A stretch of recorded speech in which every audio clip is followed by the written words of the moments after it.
Iran కు మరోసారి అధ్యక్షుడు ట్రంప్ వార్నింగ్ ఇచ్చారు. చర్చల విషయంలో ద్వంద్వ వైఖరి అవలంబిస్తోందని మండిపడ్డారు ట్రంప్.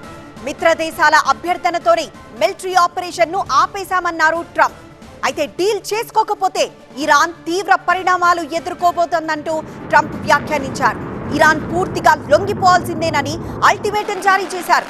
లొంగిపోండి లేదా డీల్ చేసుకోండి అంటూ ఇరాన్ కు ట్రంప్ సూచించారు. తెర వెనుక అమెరికాతో చర్చిస్తూనే బహిరంగంగా మాత్రం మరోలా వ్యవహరిస్తోందని ఇరాన్ పై మండిపడ్డారు ట్రంప్.